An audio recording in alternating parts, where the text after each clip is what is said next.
I think sometimes the weight of the responsibility is there for me, because I really want this business to be a great place for all. I know that sounds very fluffy, but that is my main driver rather than how much profit is on the bottom line. I do want profit, but that isn't what drives me.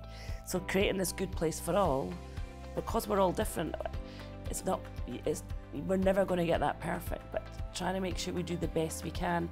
But that's not always easy with 52 people or 22 people. So sometimes that is, or sometimes I get frustrated because you're like, why did that not just go as it should have? Well, it's because many things happen.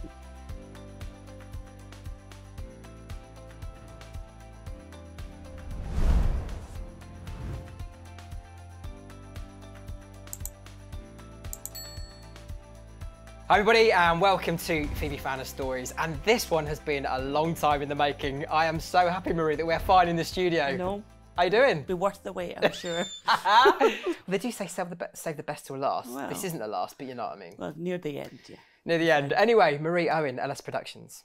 I've got to start by saying your growth has been off the charts. Yes. So huge congratulations on that, because I've known you for quite some time now. And I remember we did a feature some time back, and the growth wasn't some years ago, and the growth wasn't at where it is now.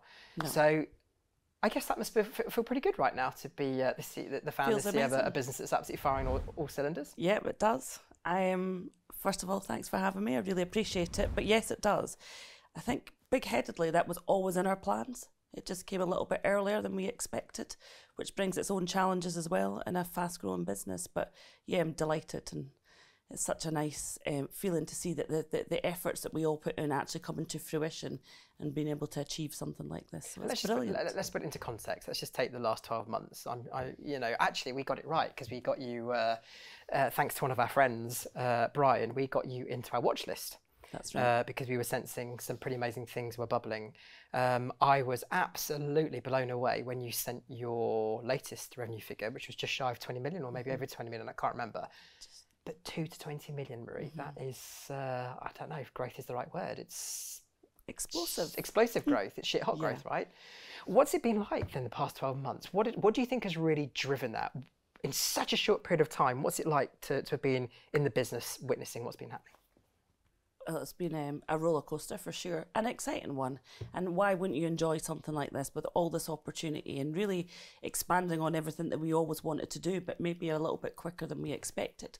But I suppose one of the things was in COVID, which was a really difficult time for us, it gave us a chance to really think about who we were, who we are, and what we wanted to achieve. So having some of that time and rethink some of our plans and really put some stuff in place, and what was a really difficult time for us, probably really helped us get to where we did. Moving into film and TV servicing was a big move for us as well. What was that? And moving in, some of our clients now are film and TV clients, so not just commercial clients. Right. And in all honesty, for production companies like us, in my mind, it's same. What they need from us is similar to what we do for a commercial client. But in the world, there's nuances. They wouldn't usually use a partner like us. We've positioned ourselves to be that right partner, and that's how some of that growth has also happened. And there's a lot more to come there too. You say that's how we positioned ourselves. You only position yourself if you've got something to back it up and real substance. How have you built up the substance? Which means when you position yourself like that, people go, yeah, we need to listen to these people because they are the real deal. I suppose, as everyone should say, it's reputation. So it's 17 years of reputation built from that. How long it's taken? Wow. But the first few years were slow. I mean, in a good way. I wouldn't change that at all, because I'm not from this world at all, and I had never worked in a production company, neither had I run my own business before, so everything was new. So those early days were a chance to really get a feel for what I selfishly wanted and what I believed in. So I think building up a business from that tiny stage, it's so lucky, because you're able to cement your reputation from the start. And yes, you make mistakes, and yes, things happen, but if you're honest and truthful and do your best work and try and be shit hot, which is one of our company values from day one. I love that. We'll come on to that later. Yeah, and I know it's a bit out there, and it's difficult to be shit hot every day, but if that's your intention, then you'll probably be quite good. But that's always what I've wanted from the beginning. So now we're working with big companies like Apple, and at the beginning we're working with tiny companies, and we still do work with much smaller companies too. And you know, there's an important client as the big clients are, but that reputation stands strong, and it's now felt. I know it's a funny word to use in business. If you meet me, if you meet other people in the business, if you look at our reel, if you see us at an event, you get a feel of the company. And to me, that's what's allowed us to move into places and get big American TV companies to partner with us who probably wouldn't usually partner with a company like us. So please excuse me, because my brain flits with questions as you speak. And so the thing I want to know straight away is, you know, as entrepreneurs, we're interested in the way the Americans do things, because they do seem to do things bigger and better. In some cases, not all cases, but some cases. What is it like dealing with the Americans? It's amazing, because they're confident and they say what they want, and they're not frightened to. And I think we could learn something from them. Then so are you saying they're very clear about? Is it clarity, or just it's brashness? Well, brashness isn't the word. Either. They just say what they think. Okay. And if they want something, they'll say that's what they want. And generally, we partner with people we get on with quite well. And again, that sounds like a weird way to do business, but actually, if you're nice to each other and you're on the same page, it's a much easier platform to start from. So I like that attitude. And even although maybe this is not from a client perspective, we do quite a lot of trade shows in America. And I was in New York recently at one, and even just the way they approach you on the stand, I start being American, they're like, oh, I love your nails. So I just say, oh, I love your nails. And that's the start of a conversation. Is it? And then it's like, oh, I'm the CEO of Victoria's Secrets or something. And there you go.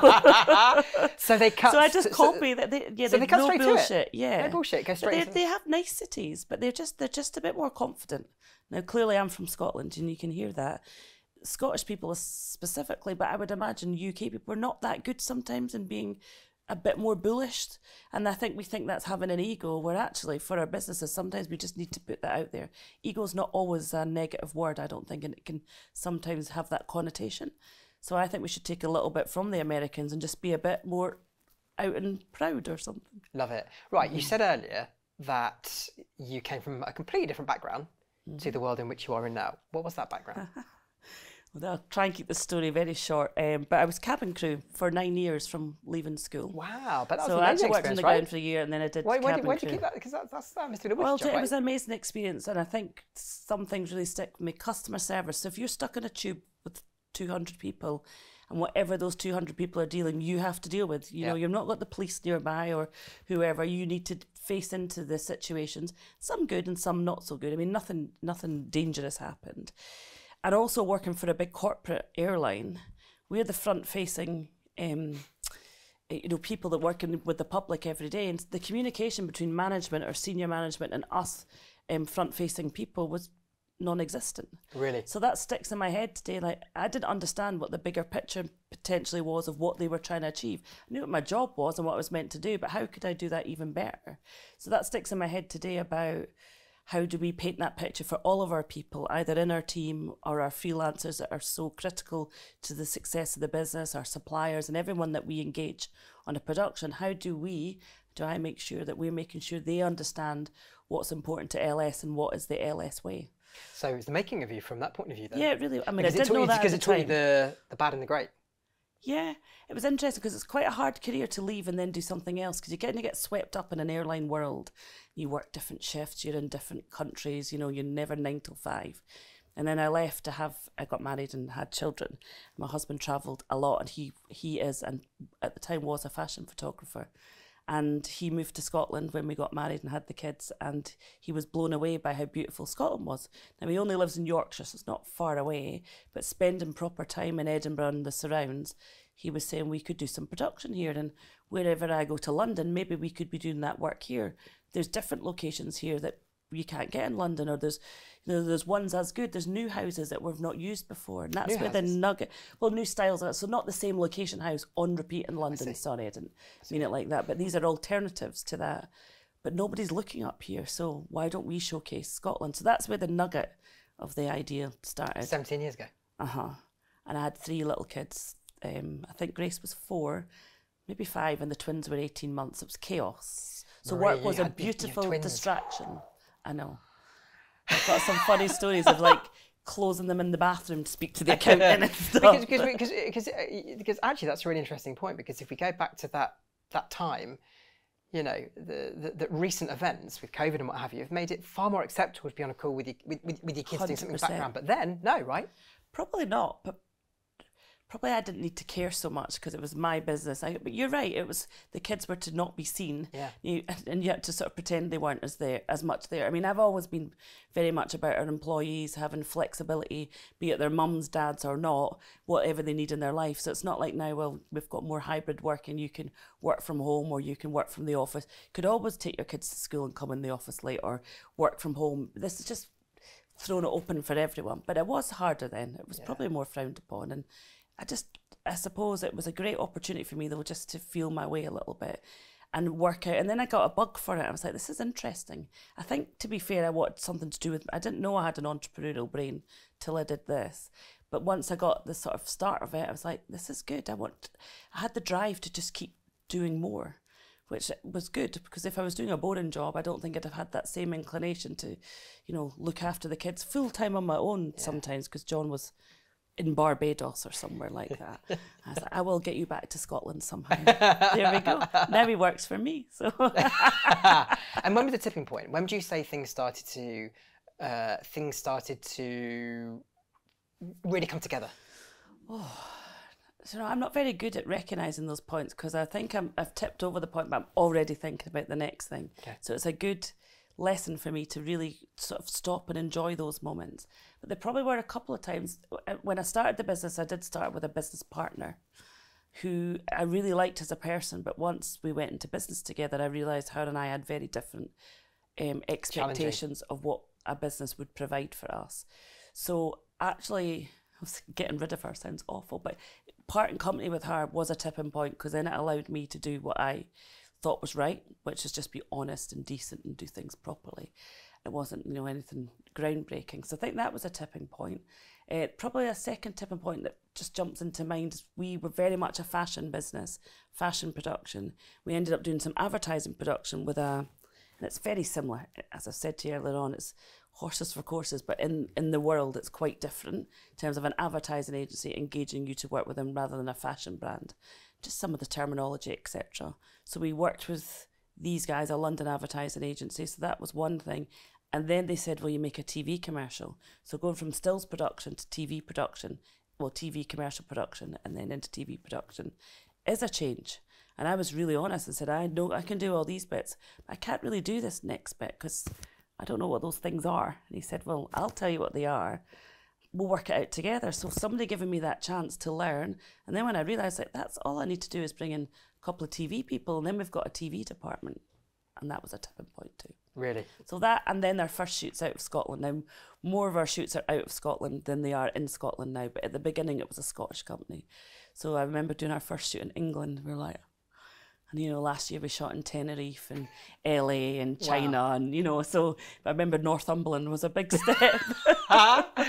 Now, the thing that amazes me when we were creating the profiles for Growth 100, which is one of the most enjoyable. I bet. It's one of the most enjoyable aspects, because for months and months you're crunching the data, and then all of a sudden, when you start to let people know they're in the Growth 100, you start to create the profiles. That's when you're let into their world, because they start to tell you about the business. And looking and remembering your profile, I remember just my jaw dropping with do you call them clients? I guess they're clients. Of course they're clients, yeah. But how have you managed to work with some of the biggest names in show business? I mean, I know. We've gone out and spoke to them. I suppose it goes back to what I said before. Like, are you like LA. a serial networker? Yeah, yeah. But I remember not really knowing anyone. I mean, our background, I've just said this already, did not start in this world. So when you know no one, you have to go out and meet people, because if not, you're definitely not going to know anyone. And I've had some really good advice from someone, which is just more people need to know about what you do. So to do that, you have to put yourself out in the right places. And again, I mean, at the beginning, I didn't suddenly go and work with Sony and Harry Styles. But it's also a very small business in many ways, and word of mouth is very strong for us. Hence, going back to our reputation is key. And that doesn't mean we don't make mistakes, because in our world, loads of mistakes happen, but it's how you deal with people and how you sort those mistakes out. So that word of mouth has helped a lot. And I think my 5th employee was a marketing person, and everyone's going like, you're crazy. And I was like, well, no. And this is before I met Brian and had those kind of conversations. I thought, well, nobody does know about us, so somebody needs to tell people about us. So I'll hire a marketing person. And now we have 7 brilliant people in our marketing and sales department. So hard graft, some fair wind, you know, like we work on a job with someone who does an editorial and then they go and get a Louis Vuitton campaign. And they love doing Vogue editorial with us, so then they bring us Louis Vuitton. But that's because, I mean, doing a Vogue editorial is really hard work. Is it? Yes. Why is that? If you ever watched The Devil Wears Prada? Yeah. It's kind of like Love that film. Is it really? It's high demand. It's a different world. Okay. I mean, don't get me Because they're wrong. the best. Yeah, and it's challenging. The budgets are very, very, very lean. And there's a lot of expectation. And there's no time to prepare. And it's on the hoof, super fast paced, with high expectations. So it's a huge challenge, and I guess stress level is quite high, but incredibly rewarding. Incredibly. I mean, you've got to thrive on that stuff. Yeah. If not, you wouldn't do it. And some of those small, I mean, they are smaller campaigns, but they're really hard to do. And if you're known for doing stuff like that, that gives you the reputation you could basically do anything. So if you've got time to prepare, which we have more time to prepare on most projects, we're really good at that because we've got enough time. But if you can turn those projects around, it gives you that kind of edge, and people know. In fact, I think we're just known for doing complicated and difficult things. So people who need to do that know that we're the people to come to. So you've worked with Robbie Williams, you worked with Harry Styles, Zendaya. Just like all my boyfriends. Really. It's just, I mean, I'm just picturing, so you're on set, you're watching your team, your business, shooting production with these people. Is it just part and parcel of your life, or do you still pinch yourself? It's This is mega. And sometimes I'm quite removed from the set in general, Really? unless I get wheeled out to look after the client or something. And I do that sometimes. That must be a hard job. But yeah, but quite often I stay out the way because I'm doing behind the scenes. I'm out probably in London networking and doing sales. But there are moments when you see it, you think, like, I always think, what would my dad think, who was a double glazing salesman? I mean, he'd just be blown away about the things we do, the big clients we work with, the big names. And it's not all about those big, you work with such amazing creative people and you see their ideas come to life and that you're part of that process. It's amazing. And it's also amazing to see how much my team and others, the suppliers and the freelancers that I mentioned, thrive on that. So when you're on that set and those great things are happening, you're like, this is some of the best productions in the world and we're getting to do it. So it is very exciting, very lucky. Very lucky, very exciting. But as you all know, growth is a great experience, but a challenging experience. 100%. Have you found, you know, times over the past few months, year 2, year 3, whatever, where you've just been like, this is this is hard. Yeah. But if we've grown from one person to 2 people was quite hard, and then 2 to 4 or whatever. In some ways it's easier because you've got more brilliant people around you, and if you're aligned to the same vision and the same values are similar, because we're all different but we all want the same thing, that's helpful because you've kind of got a tribe with you. Before it was kind of me and my own, dragging everyone along. How many people have you got now? 52, I think it is. 52. And then all the other supplementary, as I say, that we work with, which, as I say, are key to making all of our productions happen. So how do we influence them as well? Because if you meet them on set as the client, you don't care they're freelancer if they work for me. As far as you're concerned, they work for me. So they have to be involved in our thinking. So it is hard. And I think what's hard is some ways for people to understand me, that I'm just a person trying to do my best job. I know I'm the CEO, but the CEO is just somebody who drives the business, who really wants the best for the client and the people in it. But trying to get that culture piece front and centre of a bigger business is harder than a smaller business. But all that means is you put even more emphasis on it and you get other people, I don't know, like bees carrying pollen, dropping that round everywhere you go. And that's kind of, I think, how it works. But that has been tricky.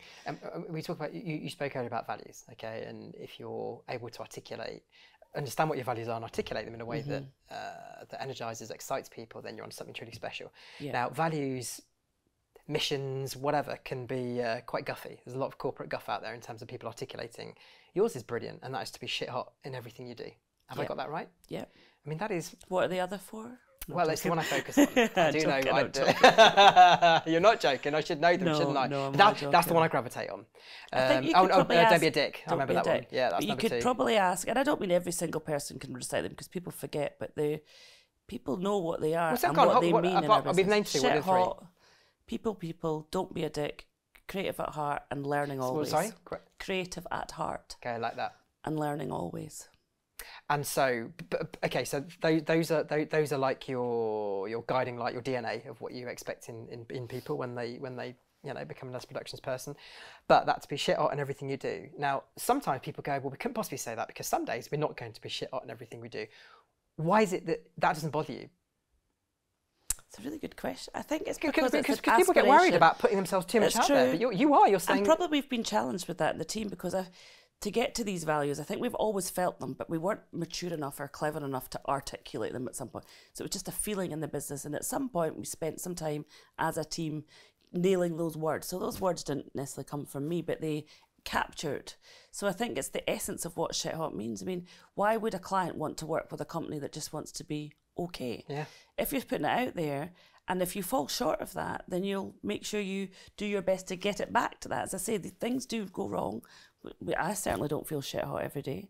But actually, if part of my commitment to the business is to be shit hot, that's my driver. And I think, well, I'm not today, or I'm not this morning. We'll be I'm tomorrow. going to try this afternoon, or I'm not feeling that great because I've got COVID, so I'm not quite shit hot today. But I realise I'm a bit below par. And how do I pick myself up? Many businesses want to grow internationally. How's that experience been in terms of really starting to create an international footprint now with the business? Has it been easier, more difficult? What's your take? You've got a lot of clients to choose from. I mean, the UK is not the biggest place in the world, and I think it's important to set your aspirations about, if I want shit hot work, where do those projects come from, and who are those clients that I think are doing shit hot work? And they might be out in LA or New York or Germany or London or wherever. So why not have that ambition? So that's always been my sort of vision, what's possible. Not that that's necessarily what I did at the beginning.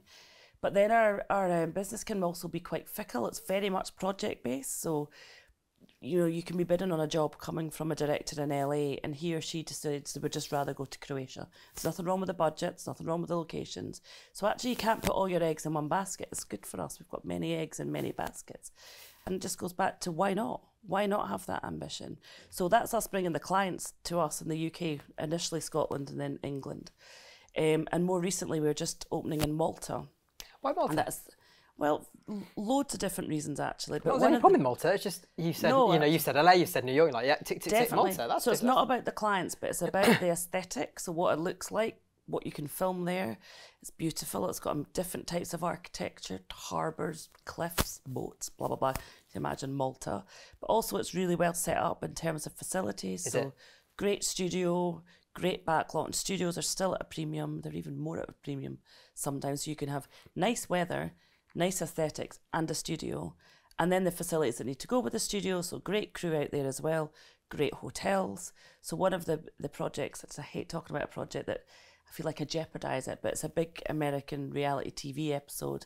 Looks like it could go to Malta. And one of the drivers is because of the availability of the hotel space, which sounds crazy, but that's they're like a big travelling, I was going to say travelling circus, that sounds rude, but they travel in a big group. So they really have to think about that, where they're going and how do certain places accommodate that. So Malta offers all sorts of things that make it attractive to look at and logistically. And it's cost effective as well. For some of our clients, it'll offer an incentive, a rebate, especially for TV and film. And the government are very pro filming, so they're considering a commercial rebate. So it can give us really good competitive edge against somewhere like Mallorca or Madrid or wherever else people might go. And it then gives us the balance of, because what happens quite often, is a client works with us and they return. Now they can only return if they need something in the UK. A celebrity talent, like when we did all Ronaldo's work, he was not leaving the UK to shoot his shampoo ad, which is another story. So that has to happen in the UK. So whoever's shooting with Ronaldo would do it in the UK. So that would be a big draw. But if we're working with a brand who's done their UK aesthetic, but then they want a warmer climate or just that warmer look, now we can offer that. And we will offer more. And sometimes we travel places that we don't know as extensively to offer our service, and we'll partner with a local company. But it just makes sense for us, and the timing is right to open abroad. Because that's what was really interesting this year about the Growth 100 was the number of businesses in Scotland, which was a marked increase on last year. Now, that must be because there are some great things happening in Scotland. From your point of view, what is the kind of entrepreneurial landscape out there at the moment, which has caused this big shift. That's hard to say, actually. It's great to see, as you say, so many Scottish companies on there, and I know quite a few of them. So the network is quite small, but there are things like, you know, Scottish Edge or Tom Hunter's Scale Up Foundation, and there are these kind of cohorts of thinking and learning going on, which is good. It's encouraging, you know, the incubators, giving people that start, and I think quite a few people have maybe come through a program like that. I'm not 100% sure, but it feels like there is a lot of encouragement to give your ideas a go and start your own business. And then, more importantly, what do you do with that business? So I'm in a group called Vistage, which is different to some of the groups that I've just mentioned, which is a membership organisation, but it's leadership development for people who own or run businesses. And I've been in it 12 years, and it's been amazing. It's helped me. Well, my husband said I'm a better person for being in it, personally and professionally.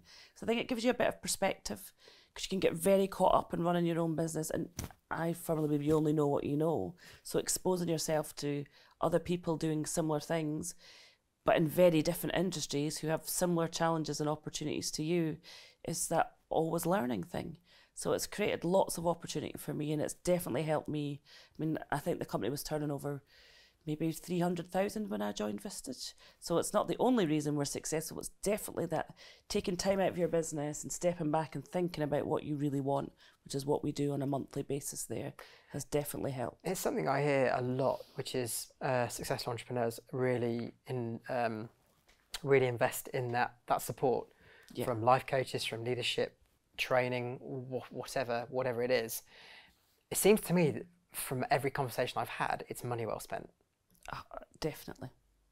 I can't say anymore. 100%. Yeah. It's that stop and think. It's a different perspective. It's just having some time. It's not just always being reactive, but it's stopping. I mean, I was rubbish at writing business plans, and I'm still not brilliant at it, but I was scared to put down what I really wanted. Now I've got great people who write them beautifully, but actually not being scared to put that down, and like saying, you know, I aspire to be shit hot. If the business plan says X and you only meet Y, you know, or you meet W or whatever, at least you know you know where you're trying to head. Yeah. If you don't have something like that, you're a bit all over the place, like a ship sailing out to sea with no idea what direction you're going to go in. Yeah. But I realised that that's not like chipped out in stone, and if you need to change the plan, tweak or even realise you're changing the plan. If you don't realise you're not on course, how do you know if you've not set the course? Yeah. But something like that, I think, gave me the confidence to, you know, just to set out a plan and really be clear about what I really want for the business. Yeah.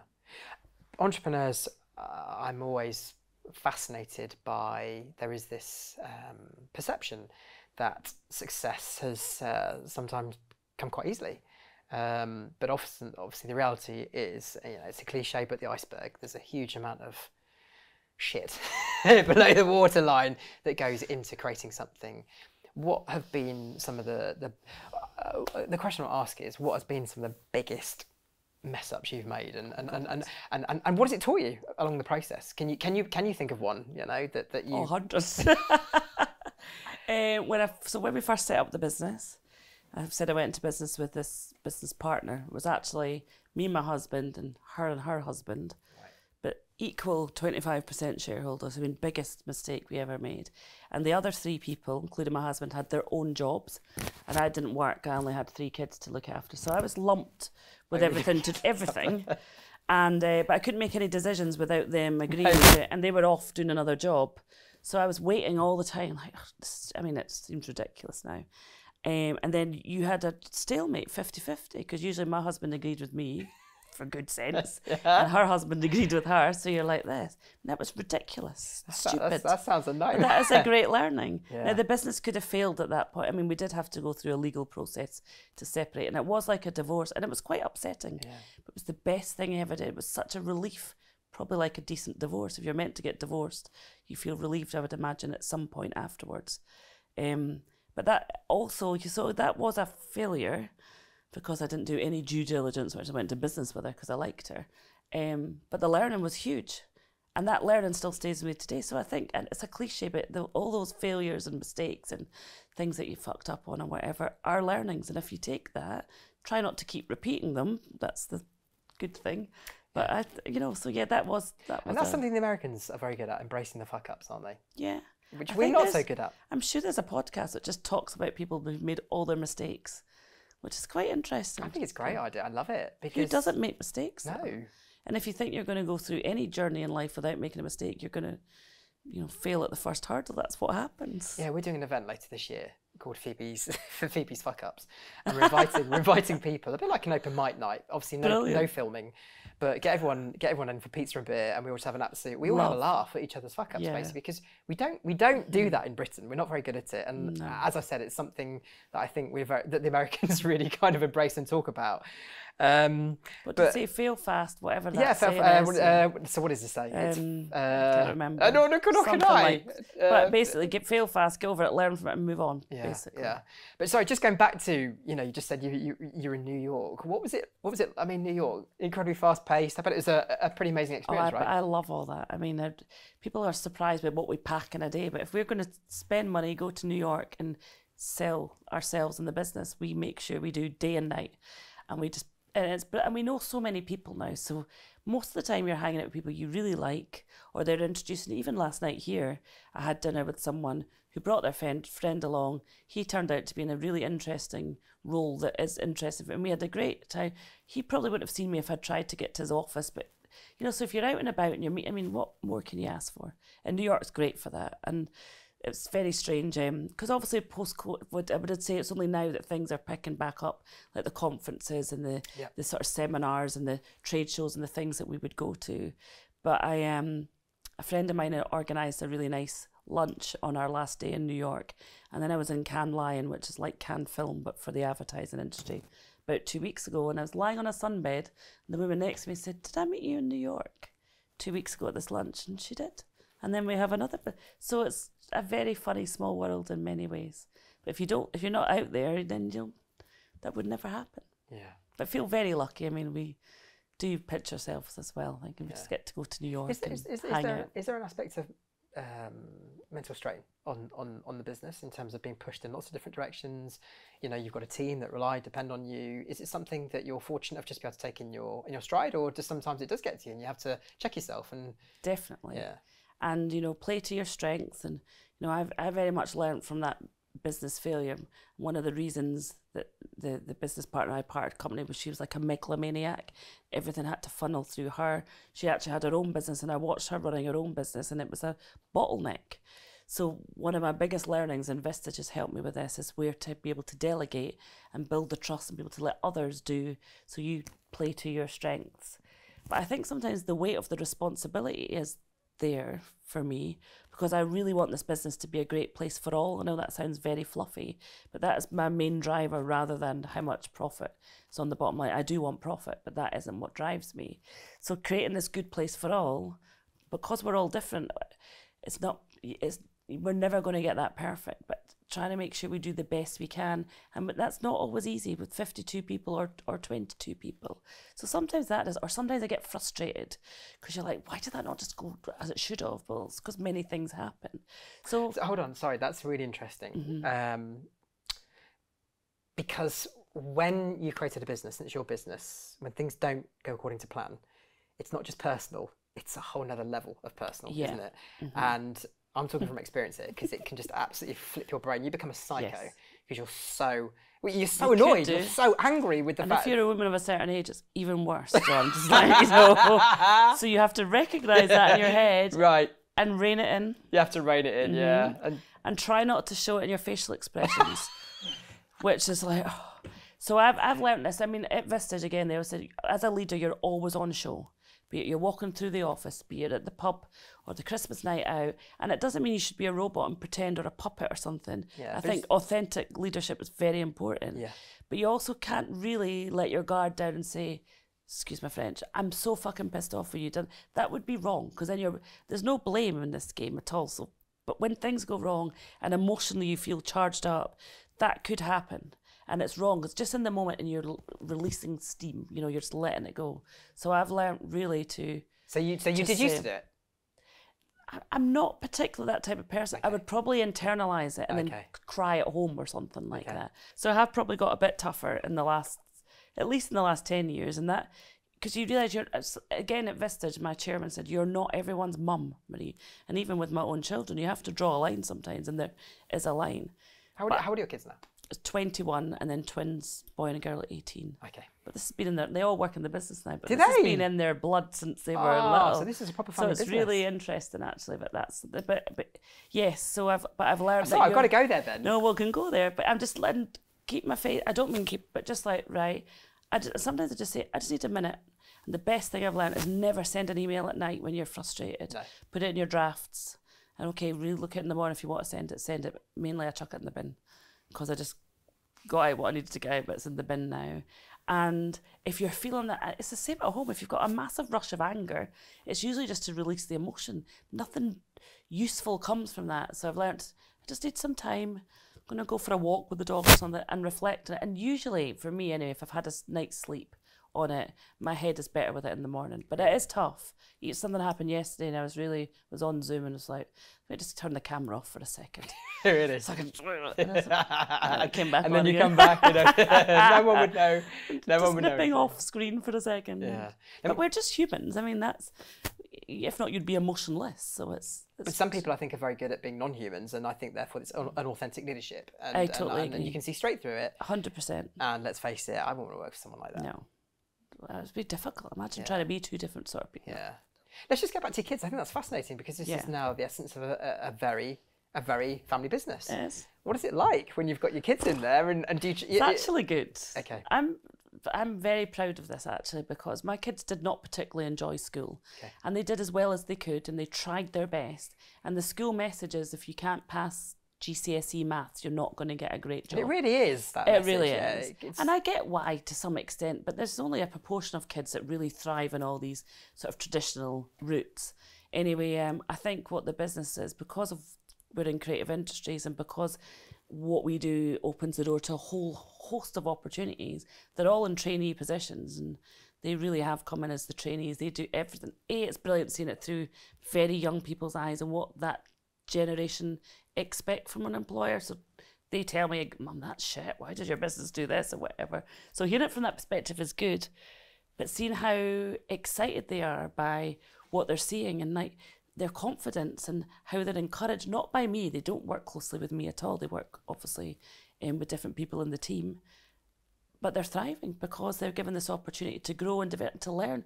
They're really emotionally intelligent. They're really good with people. This is a people business. So they're all talking, my son's talking about being an underwater photographer, which he can be. If he'd said that in school, people are like, that's not a job. What a wicked job. I know. And it doesn't even have to be in this industry. It could be for the police or it could be in the oil industry or anything, but it is a job. So you have to become diver first? And he's done his diving certificate because he just likes that anyway. So giving them a chance to do things that they feel naturally good at and that they're able to explore and be pushed. I mean, he runs on shoots at the moment and recently we were doing a night shoot and they're really hard work and it's cold and he's doing the dog's body work. Came home, loved it, Mum, just thrived on it. So yeah, Mary, that sounds like that's lovely because you've created an opportunity to create happiness in your family. And I'm careful because I think it's that nepotism, and maybe in some ways it is, but I would do it for as one of the things I'd really like to do as a legacy, and it's quite a posh word to use, but it's change the industry for the better. This industry is very hard to get into unless you know someone. Yes. So if I had met my husband in the disco in Tenerife and he told me he was a photographer, this would never have happened to me, I don't think. And then unless you... Sorry, why is that? Because you've met each other. I get it. When we met. But if I'd never met him, if I'd never gone to Tenerife and I met you instead. But you did meet him there, I got it. Exactly. Right, sorry, I'd misunderstood what you said. So that, so I had a lucky opening. Yes, I've then worked away it, but then I didn't know what production was, as doesn't a school teacher doesn't know what that is. So unless you've got a friend or somebody to open a door for you, and I do some mentorship at the moment, and we as a business bring people in to get their opportunities to get experienced. So how do you get work experience on shoots if you've not got any experience and you don't have somebody to... So we want to create a sort of academy, thinking of a better word, a school, where we can bring people in and do like apprenticeships. So people who maybe are not the kids at school who can do GCSE maths, and there's actually loads of other opportunities. Or if you're going to be a joiner apprentice, you could be a joiner on film sets. You don't have to do it in residential homes. Or maybe you could do both, I don't know. But it'd be great, I think, to build something. And we're really looking at that. We're only at the beginning of that journey, and we'll be partnering with some people to give that opportunity. I personally, we couldn't be happier that you are so high in the Growth 100 this year. Big up our friends from the Sunday Times 100, you know, an amazing list, you were in that as well. So, you know, everyone is recognising the great things that you and your team are 100%. achieving. What do the next 2, 3, 5, 10 years, whatever number is in your head in terms of when I talk about the future, what does it look like for Elish Productions? It's going to be another extension of the roller coaster, but we've got big plans. And I think probably what's happened is when you achieve something like this, and when you've learned on the journey we've been on, if we can do this and get this far, if we put our mind to it, probably we could do anything that we set our mind to. I think the thing is working out what it is we really want to do. We've got some really good ideas about that, and making sure that the people within the business want that too, and that we're on that same journey together. But we might be on the list again if we try really hard. I really hope so, because we're loving having you in our gang. So thank you so much. Marie, thank you so much for coming in today. I have loved interviewing. It definitely has been worth the wait. And just congratulations on everything you're building. It's great to hear, it's lovely to see, but I can tell it's really, really, really well deserved. So many congratulations. Thanks very much. Wishing you all the best. Thank you.